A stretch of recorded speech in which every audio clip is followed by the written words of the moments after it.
Welcome to Art Route Radio. Take a journey with us along the art routes of life. Be a wayfinder. Today our wayfinder is tourism extraordinaire, Rick Antonson. Rick is a cathedral thinker, a tourism champion, a world traveler, and to us, a blue wayfinder, a person who travels through the art of life. We welcome Rick, and we hope to hear more stories along the way as Art Route Radio is on the road and making an art trip come to you. Good morning, Rick. Welcome to Take It to the Wall. Thank you for having me.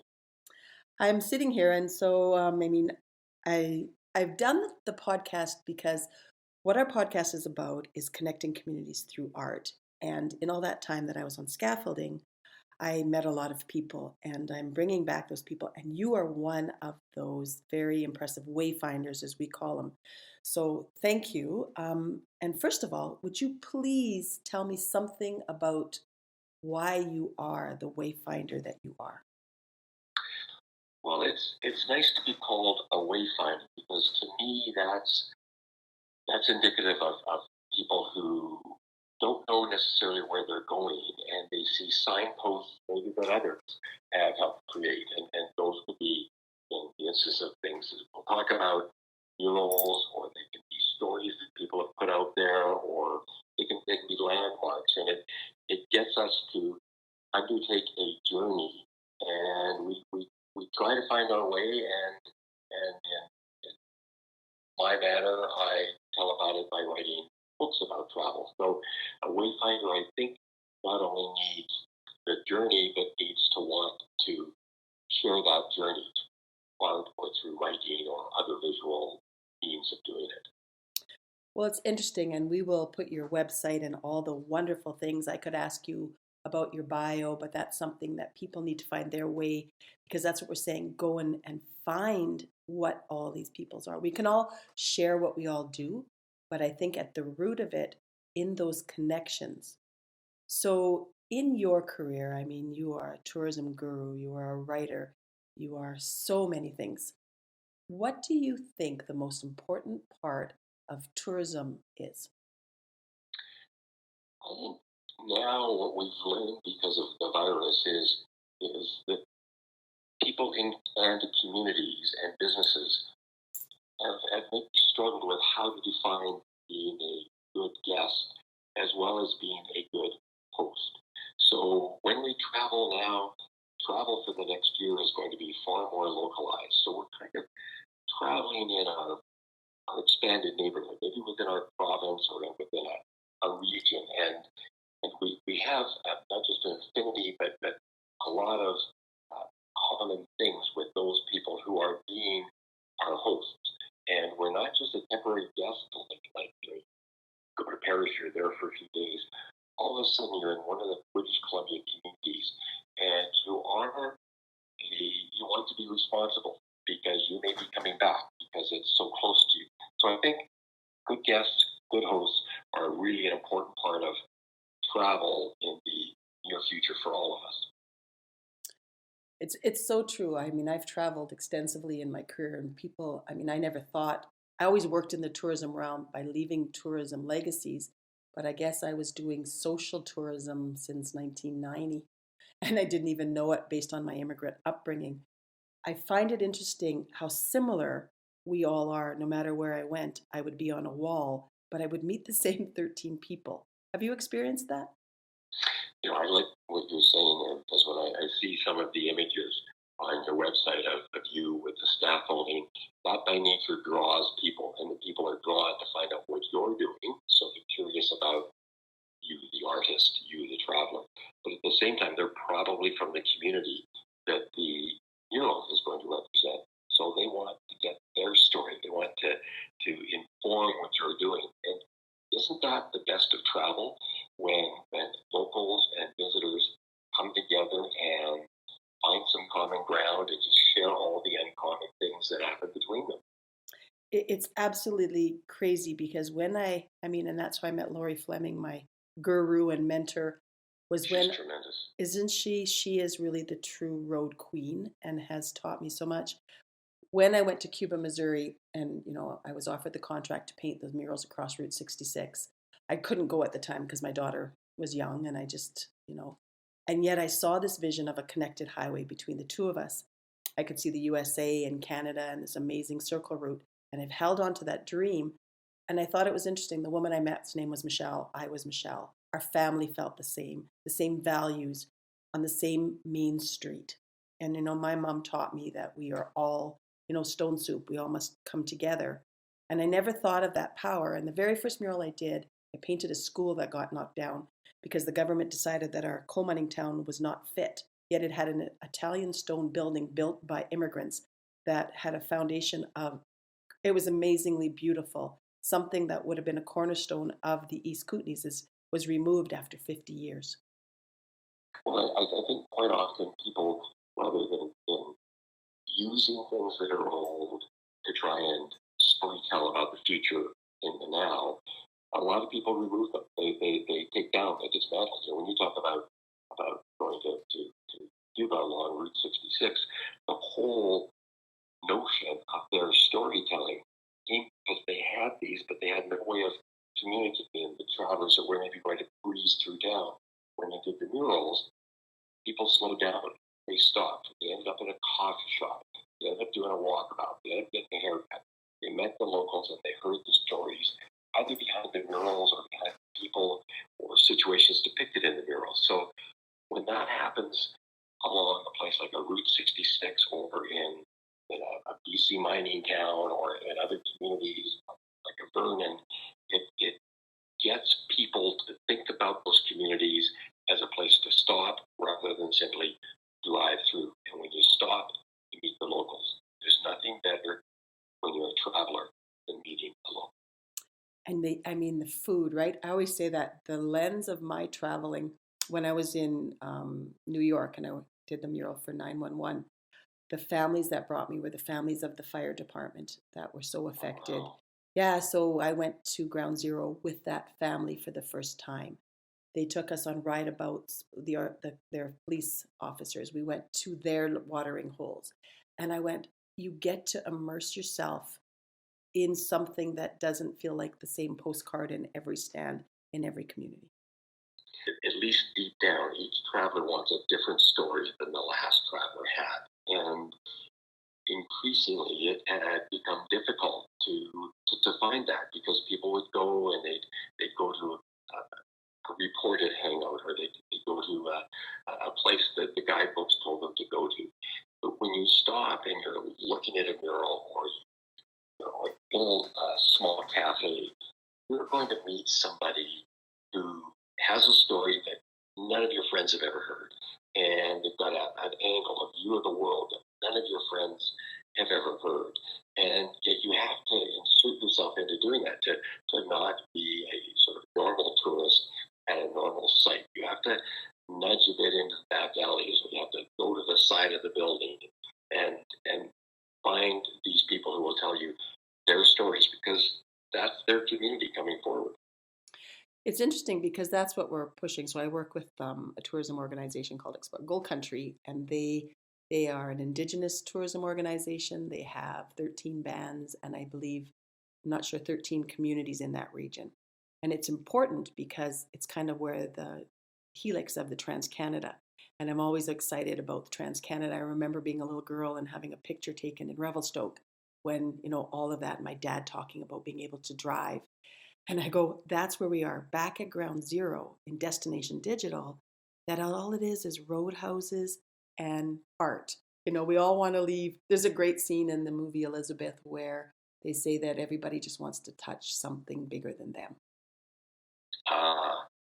Well, and experience of travel is something bigger than any of us because you're exposing yourself to fresh stories, to other ideas, to things that you haven't encountered. So taking a journey, it's a short trip, which we all seem to be hampered with in the coming months, or a longer journey.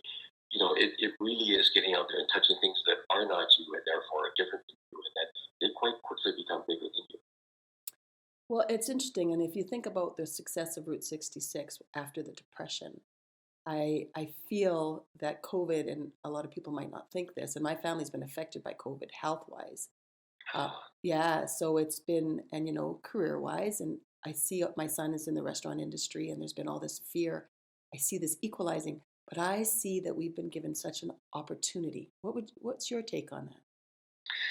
So I would view, coming from a tourism background and a sort of a travel writer background, one would like just to be able to say, hey, everything's going to be okay and we're going to be back and you can go anywhere you want and that'll all be soon and there will be a recovery. But I would say it's a fair observation that it may take until the year 2023 before the British Columbia tourism industry has regained its footing in a sense of a sort of a fulsome recovery. The Route 66 journey that people would want to take may not be able to be taken all 2,600 miles of it until a year like 2023. That doesn't mean that we won't be able to have pockets of it, or we might not be able to travel half the distance on the Trans-Canada Highway, but you can't travel on the Trans-Canada Highway now. Yeah. You may not be able to travel all of that during 2021 as different pockets recover at different times in terms of being safe to travel through. So I think that we all are anxious to get back on the road and to get back on the airplanes, whatever way we travel. But it is going to take some time, would be my observation.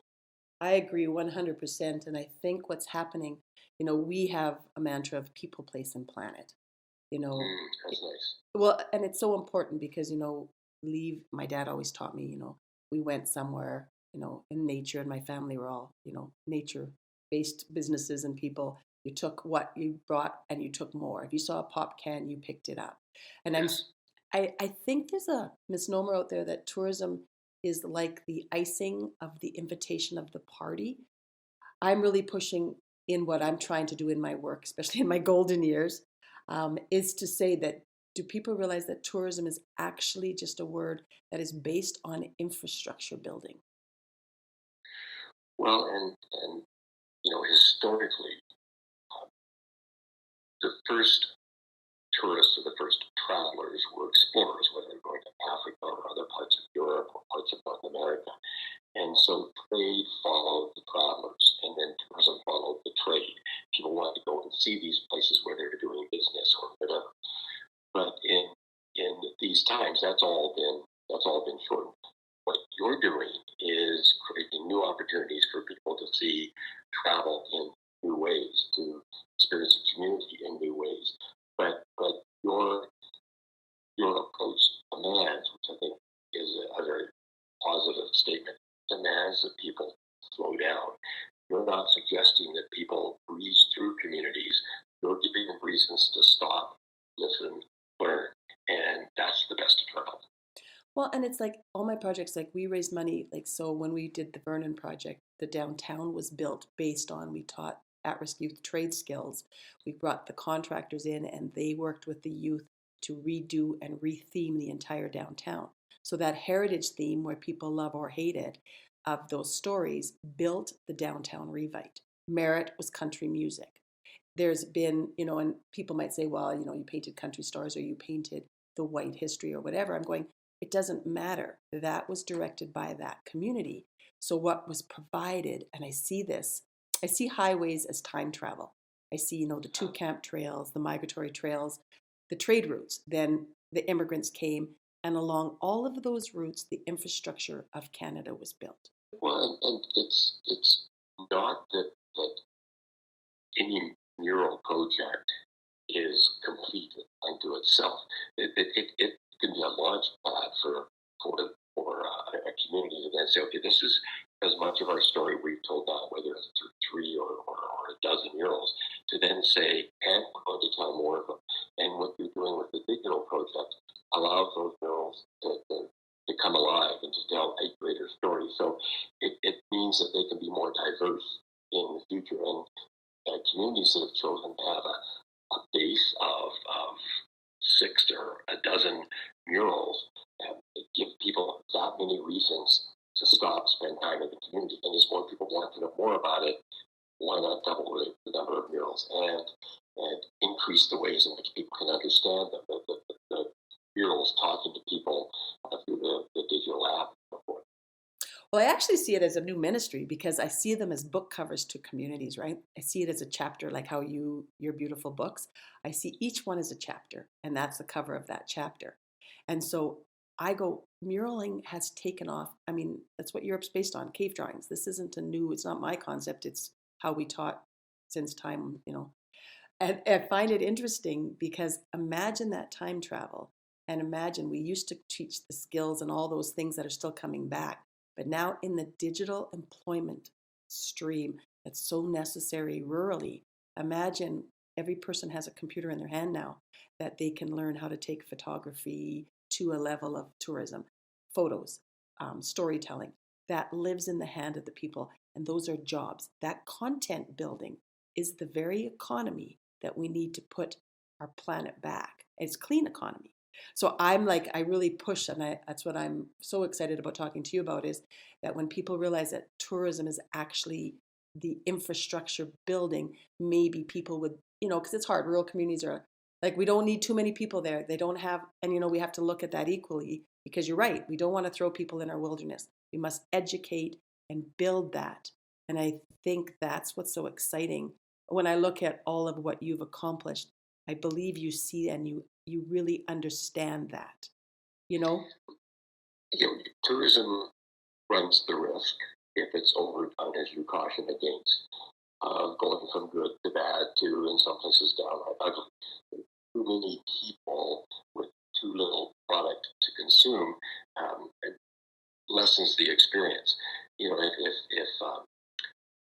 everybody wants to go to Hawaii to have the Hawaiian experience, then pretty soon there are too many people there, and the Hawaiian experience has not just been diluted, it's just no longer on offering, because you don't get the solitude, you don't get the sense of the open beaches. When you take that to a community example in Alberta or in British Columbia, communities are meant for the locals and those who pass through. If too many people pass through and it brings congestion or unhappy restaurant situations, then that's no longer enjoyable for the locals or for the visitor. And it's back to the balancing act. It's back to how do we be good guests and how do we be good hosts. And part of being a good host is not to invite too many people at one time, and to make sure that there are enough there that get the economic benefits of tourism going. That when tourism works right, the benefits are economic, social, environmental, and cultural. And if you just focus on the cash register ring and all tourism is about is the business, then it puts at risk the other benefits that it should bring. So I think the caution is a very very good one. So people need to travel with a certain slowness that allows them to be good guests wherever they go, but also to enjoy and to learn.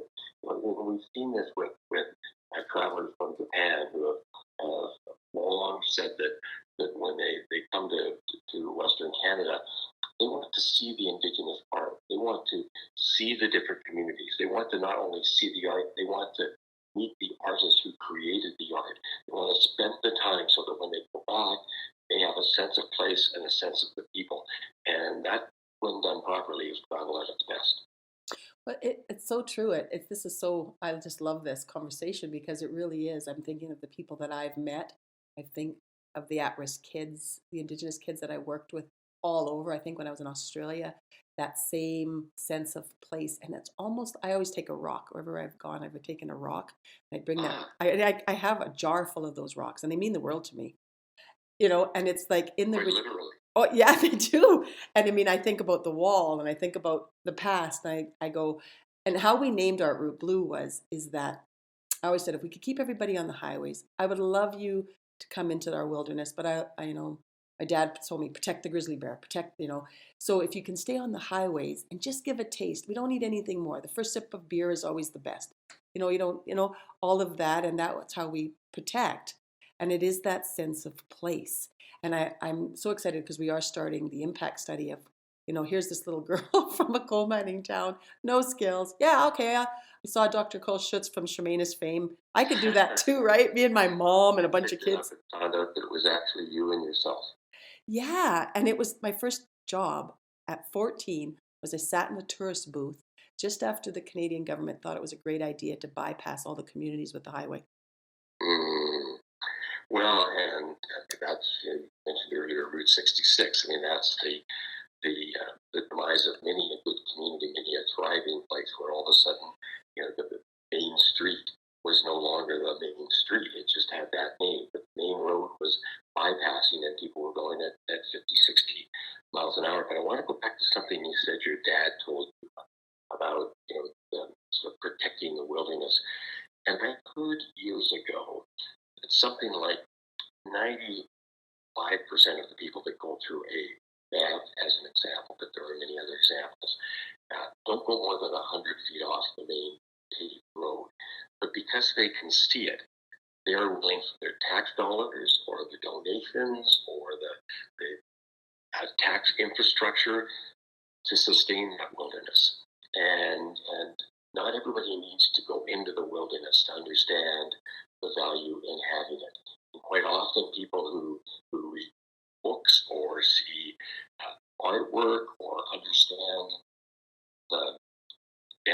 the importance of the wilderness, even though they themselves will not go and venture there, they know it needs to be there.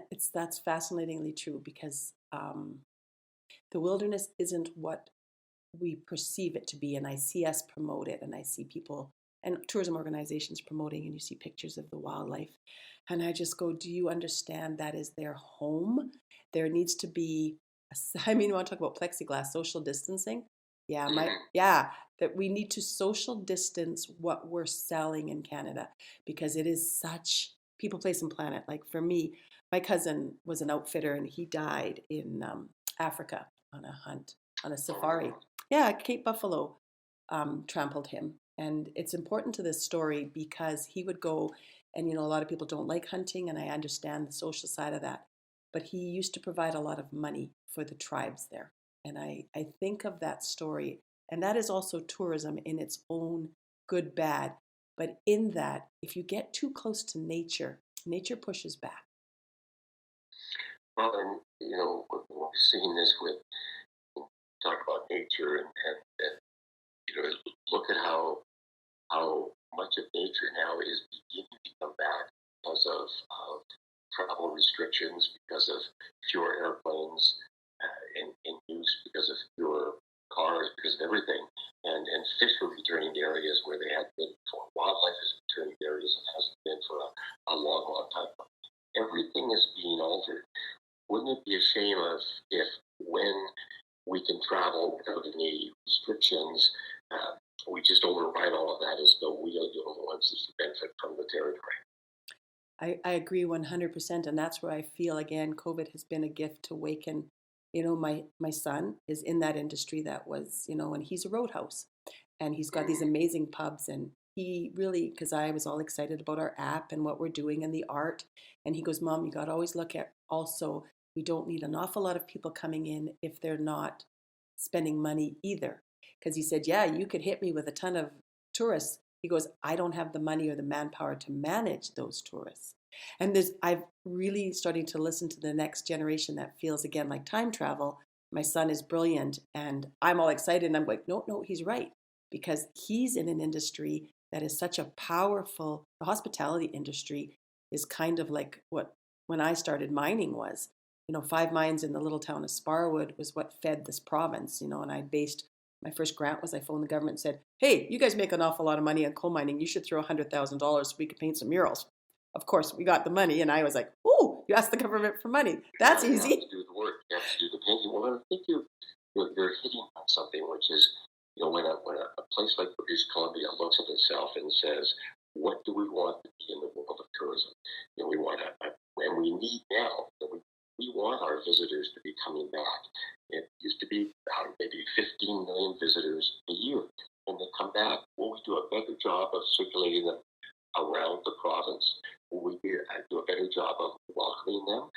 Will we invite them to to stay longer. And one of the things that we know in tourism is that the longer someone from, say, Europe or Asia spends in British Columbia, the longer an American spends in British Columbia, the more they get past the first blush of attraction, the more they get into indigenous art, the more they get into communities that aren't on the main road, and the more they develop affinity for British Columbians, and the more likely they are to return at a later date and expand their understanding of the province. And to a storyteller like yourself, to someone like me who writes books, to people who believe in the architecture of art as part of tourism, those are really important things, because so often people come and they want to just see the top 2 or 3 visitor attractions, eat at a couple of well-known restaurants, stay at a property that has a profile, and leave. But if they're going to spend an extra couple of weeks in the province, they're going to see communities that otherwise they would never get to. And when they do that, they're buying art that never would have been sold otherwise. They're eating places that never would have had them as a patron, and they're spending time in more remote accommodation places. And I would have to say that's to the good. It makes for a better type of guest, and it makes us as a province better hosts. Well, it's interesting because I think, again, what you're right. And the roadhouse side of it is, I always, I love to email our government, and I say, do we, especially during COVID when they shut down all the restaurants, there was a panic for the blue collar, and I would say more male, because they had nowhere to go to find information. We've become so digital. My son phoned me, he goes, Mom, there's 60 guys sitting in my parking lot. They don't know what's going on. They don't use Facebook. They're freaked out. The news isn't believable. And I wrote to a friend that's, in the government, and I said, shutting those pubs is causing great harm, because the blue collar people go there for resources and connection. And that old roadhouse is so valuable. They're providing job training. The tourists that will come will stop at those pubs. Support those pubs in order to be our tourism stops. Like, we have these travel stops. Why not support the small businesses along there? They are our ambassadors. And it is that, I see a stream and I'm like, open them up, right? Right. It's also, talk earlier about wayfinders.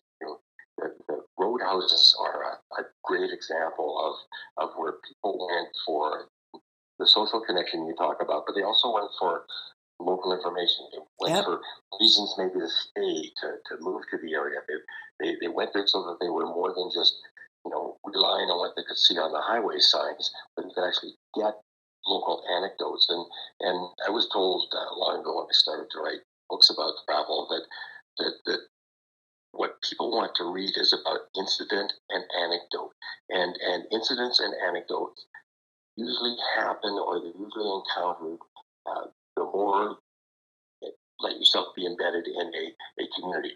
Probably the smaller the community, the better, because you get a different type of person willing to tell the stories, because they're not always on show. And so when you go to a roadhouse, people get into the roadhouse, they're having that first sip of beer, they're having a hamburger, and the person next to them could be from the community, or they could be from anywhere else around the world. And that's one of the beautiful things about gathering places. And British Columbia has many terrific gathering places, and we just need to find a way to get them economically back on their feet so they can be viable as businesses. And because a lot of them are in the food services business, and that's been so hard hit by the virus. Impact of the virus. Well, it's definitely interesting. And so we've had Art Route Blue going for, well, I'd like to say 20 years. We just keep changing the name. And Art Route Blue happened because I believe that there is a series of blue horses out there that they don't exist, but we think differently. And this new creative economy, this new circular economy, I see it as blue. And that the horses that came before us and that footstep is really just sort of, I guess, the spiral to a true circular economy. And it was interesting because when we launched the Sunflower Project, and it was based on, I read a book from my Ukrainian heritage that this woman had brought sunflower seeds with her. And I just fell in love with the story, and I painted the interment of my grandparents, and I didn't know that story. I discovered that while I was painting. And I went, oh my goodness, what knowledge the immigrant people brought to Canada, and that makes us Indigenous blue to this planet. We're all Indigenous to this planet. And if we get rid of the borders, and the symbol of the sunflower, which is a spiral, and all of those beautiful things, is that everybody gets to have their piece. And if you just turn 2 degrees, it is a real true circular economy. And in that, I discovered that Peter the Great took the sunflower from Canada, or from North America, which is indigenous to Canada, and rebuilt the rapeseed industry when it failed, based on the sunflower seed oil. I had no idea. I had no idea of that story. But isn't that just makes everything this discussion has been talking about valid, because it culminates with a local story that has international ramification that I, as one of the 2 people in this conversation, had never heard, totally unaware of. So, and I had not heard the phrase blue horses. So, doesn't that validate all that we've said about gathering places or roadhouses, or when the community can be a good host, and people are good guests by they ask questions and they listen and they learn.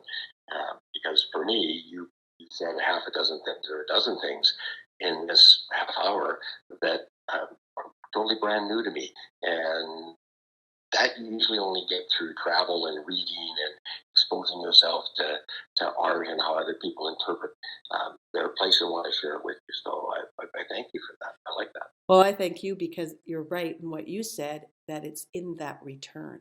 A seed returns to the ground to regrow roots. That sunflower seed, an indigenous plant, is coming back to Canada, and people have, it's gone viral. Like, we are really trying, everybody planted them. There's fields and flowers, and now we're painting old satellites. And I'm going, it was as simple as that. Give each person their seed and they can return. Yet it's global in its, and it really is the golden ratio, the golden spiral. And what you've really, and thank you so much, is in this storytelling is all we really need is the fire and the wall. Right back to the beginning of time, we want to find the heart, the hearth, and paint our stories to teach our future.